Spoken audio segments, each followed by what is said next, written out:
ارشد شریف کے قتل کی تحقیقات کے لیے فوری جوڈیشل کمیشن بنانے کی استدعا مسترد کر دی گئی۔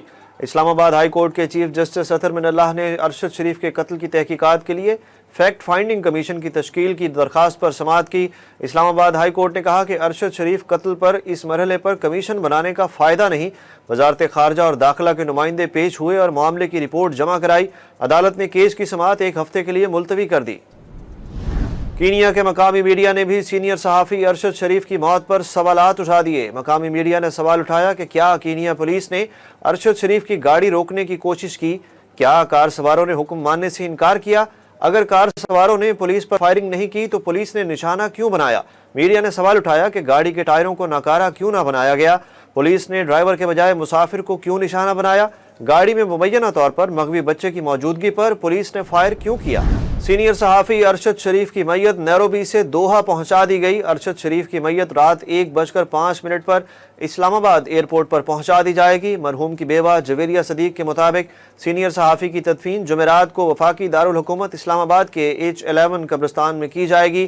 دوسری جانب کینیا میں پاکستانی ہائی کمشنر سیدہ ثقلین نے بتایا کہ صحافی ارشد شریف کی لاش کا پوسٹ مارٹم مکمل ہو گیا تھا۔ پوسٹ مارٹم کے تحت ارشد شریف کی موت گولی لگنے کی وجہ سے ہوئی۔ امریکہ کا کینیا سے صحافی ارشد شریف کے قتل کی شفاف تحقیقات کا مطالبہ۔ امریکی وزارت خارجہ نیڈ پرائس نے کینیا حکومت پر زور دیا کہ واقعے کی مکمل شفاف تحقیقات کی جائیں۔ ارشد شریف کی موت کی مکمل معلومات منظر عام پر بھی ابھی تک نہیں آئیں۔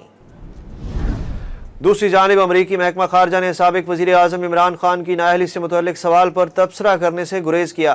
سابق وزیر اعظم عمران خان کی نااہلی کے خلاف عدالت سے رجوع کرنے کے سوال پر ترجمان امریکی محکمہ خارجہ نے کوئی تبصرہ نہ کیا۔ ترجمان امریکی محکمہ خارجہ نے کہا کہ پاکستان کی اندرونی سیاست میں دخل اندازی نہیں کر سکتے۔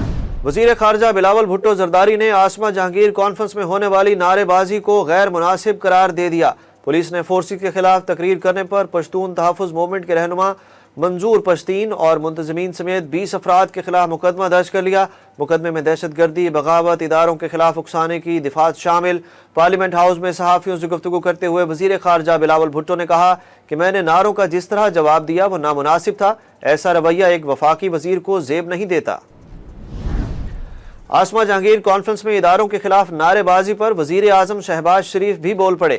وزیر اعظم نے کہا کہ لاہور میں کانفرنس میں اداروں کے خلاف بلا جواز نعرے بازی قابل مذمت ہے۔ شہباز شریف نے کہا کہ ایسے فورمز کو مسلح افواج کو نشانہ بنانے کے لیے استعمال کرنا افسوسناک ہے۔ مسلح افواج ملک کو بچانے کے لیے اپنی جانوں کے نذرانے پیش کر رہی ہیں۔ افسوس ہے کہ چند شرکاء کی طرف سے ایسا کیا گیا۔ ہمیں عوامی سطح پر زیادہ ذمہ داری کا مظاہرہ کرنا چاہیے۔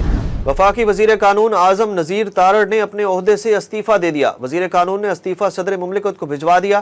اعظم نذیر تارڑ نے ذاتی وجوہات کی بنا پر استعفیٰ دیا۔ وفاقی وزیر کی موجودگی میں عاصمہ جہانگیر کانفرنس میں اداروں کے خلاف نعرے بازی ہوئی، جس پر اعظم نذیر تارڑ نے محتاط ٹویٹ بھی کیا تھا۔ پاکستان سمیت دنیا بھر میں واٹس ایپ سروسز بحال ہونے لگیں۔ دنیا بھر میں 2 گھنٹے سے زائد پیغامات بھیجنے کی سہولت معطل رہی۔ صارفین کو پیغامات بھیجنے میں مشکلات کا سامنا رہا۔ واٹس ایپ بیٹا انفو کی جانب سے معاملے کی تصدیق کی گئی۔